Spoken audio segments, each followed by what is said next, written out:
Hi hello welcome to our channel. మనమైతే Janasena party నిర్వహిస్తున్నటువంటి తెలంగాణ నవ నిర్మాణ సంకల్ప సభ దగ్గర ఉన్నాం, గచ్చిబౌలి హైదరాబాద్లో. ఇక్కడ ఈ సభకి సంబంధించి ఇప్పటివరకు అయితే పర్మిషన్ అయితే రాలేదు, కానీ ఎక్కడా కూడా పర్మిషన్ లేనట్టు కానీ ఈ సభ ఎక్కడా కూడా ఆగుతుంది అనేటువంటి అవకాశాలు కానీ అయితే కనిపించట్లేదు. చాలా క్లియర్గా ఇక్కడ వస్తున్నటువంటి జనాలను మీరు చూసుకోవచ్చు, ఇక్కడ చేస్తున్నటువంటి హంగామా చూసుకోవచ్చు, ఫ్లెక్సీలు చూసుకోవచ్చు. పవన్ కళ్యాణ్ గారి ఇంటి అంటే మాదాపూర్ ఇంటి దగ్గర నుంచి మొదలు పెడితే గచ్చిబౌలి వరకు కూడా ఇదే తరహా హోర్డింగ్స్ అన్నీ కూడా ఒక రేంజ్లో దుమ్ము లేపుతున్నాయి అని చెప్పాలి. ఈ రేంజ్ రెస్పాన్స్ నిజంగా గతానికన్నా ఎప్పుడు కూడా పవన్ కళ్యాణ్ గారు ఇప్పుడు ఈ జనసేన పార్టీకి సంబంధించినటువంటి ఉత్సాహం చాలా అద్భుతంగా ఉంది. నిజంగా చెప్పాలంటే గతంలో ఎప్పుడు ఇలాంటి ఉద్రిక్తత పరిస్థితులు కూడా జనసేన పార్టీకి లేవు.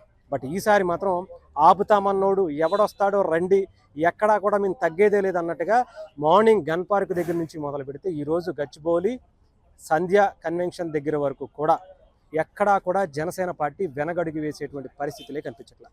ఇందాక కూడా మనం చూసాం, జనసేన పార్టీ అధినేత ఆంధ్రప్రదేశ్ డిప్యూటీ సీఎం పవన్ కళ్యాణ్ గారు ఆయన ఒక ట్వీట్ కూడా చేశారు.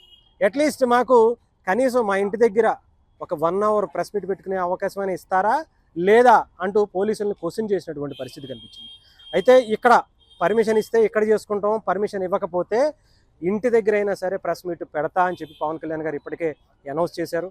దీనికి తగ్గట్టుగా ఇక్కడ ఉండేటువంటి జన సైనికులందరూ కూడా ఇప్పటికే అనేక జిల్లాల నుంచి అనేక నియోజకవర్గాల నుంచి ఇక్కడికి చేరుకుంటున్నటువంటి పరిస్థితి అయితే కనిపిస్తుంది. ఏదేమైనా సరే ఈ సభ ఆగేటువంటి పరిస్థితి లేదు. ఇక్కడ ఒక కన్వెన్షన్ సెంటర్లో జరుపుతారా లేదా పవన్ కళ్యాణ్ గారు ఇంటి ముందు జరుపుతారా అనేది మాత్రమే ఉంది తప్ప ఆగేటువంటి అవకాశాలు కూడా కనిపించట్లేదు. ఎందుకంటే పవన్ కళ్యాణ్ గారు ఎంత ఆపితే అంత పైకి లేసేటువంటి మనస్తత్వం, వ్యక్తిత్వం మనందరికీ తెలుసు. తెలంగాణ నుంచి ఆంధ్రాకి వెళ్ళే టైంలో అప్పుడు జగన్మోహన్ రెడ్డి గారు ఆపితే పవన్ కళ్యాణ్ గారు ఏం చేశారు, ఇప్పుడు అదే తరహా ఇప్పుడు ఇక్కడ కూడా పరిస్థితులు కనిపిస్తున్నాయి. మరి పవన్ కళ్యాణ్ గారు అంత అగ్రెసివ్గా ఇక్కడ ఉండేటువంటి పరిస్థితులు కూడా ఉన్నాయి. అసలు ఏం జరగబోతుంది, ఏం చేయబోతున్నారు, ఇక్కడ ఉండేటువంటి నాయకులు ఇప్పటివరకు కొంతమంది తాటాకు చప్పుళ్ళు అయితే చేసినటువంటి పరిస్థితి ఉంది. కానీ ఇక్కడ ఎవరూ కూడా భయపడటం కానీ భయపడేటువంటి ఆలోచన కానీ ఇక్కడ ఉండేటువంటి నాయకులు ఎవరు కూడా కనిపించేటువంటి పరిస్థితి లేదు. ఒకళ్ళిద్దరితో మాట్లాడేటువంటి ప్రయత్నం కూడా మనం చేద్దాం. రండి. ఎక్కడి నుంచి వచ్చారన్న మీరు? నాది ఆంధ్ర అండి.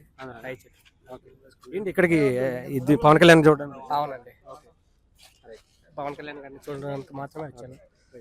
ఎక్కడి నుంచి వచ్చారన్న? అమర్చింత నుంచి వచ్చాను. ఏంది పవన్ కళ్యాణ్ గారి కోసం?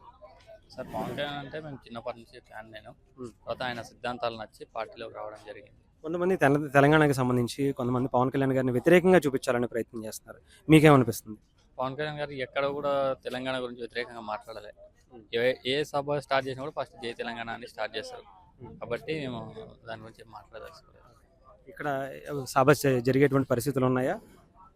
జరుగుతాయి అంటారు.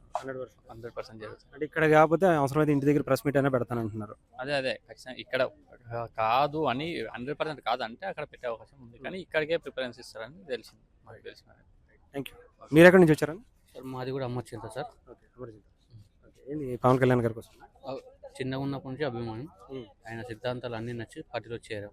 ఇక్కడ జనసేన లేదు, పవన్ కళ్యాణ్ గారి పార్టీ లేదు అనుకునే చెప్తున్నటువంటి కొంతమంది పార్టీలు, నాయకులు, జర్నలిస్టుల రూపంలో ఏం చెప్తారు? జనసేన పార్టీ అనేది జాతీయ పార్టీ కదా. జాతీయ పార్టీ అన్ని స్టేట్ లెవెల్లో ఎక్కడన్నా ఉంటాయి. ఇప్పుడు టీఆర్ఎస్ కేసీఆర్, బీఆర్ఎస్ కేసీఆర్ ఇక్కడ తెలంగాణలో ఒకటే తిరగలేడు కదా. ఆంధ్ర అక్కడ కర్ణాటక అలా తిరిగింది కదా. మళ్ళీ ఆయన ఎక్కడైనా తిరగొచ్చు అంట, కానీ పవన్ కళ్యాణ్ తిరగకూడదా? ఆయన తెలంగాణకి ఏమో ద్రోహం చేసిందా? ఆంధ్ర ఎంత డెవలప్ అవుతుందో తెలంగాణ కూడా అంతే అడ్డుకుంటామని చెప్పి అంటున్నారు పవన్ కళ్యాణ్ గారు. రాజకీయాల అడ్డంకులు అనేది సహజం. అది అందులో ఆయన సెలబ్రిటీ, ఒక ఆంధ్ర డిప్యూటీ సీఎం కాబట్టి సెలబ్రిటీని ఏమన్నా అంటే వాళ్ళు హైలైట్ అయిపోతారు కదా. దానికోసం వాళ్ళు హైలైట్ అవుతారు, వాళ్ళు ఇష్టానుసారంగా మాట్లాడుతున్నారు. ఇక్కడ సభ అయితే జరిగే పరిస్థితులు ఉన్నాయా? 100% సభ జరుగుతుంది సార్. చాలే.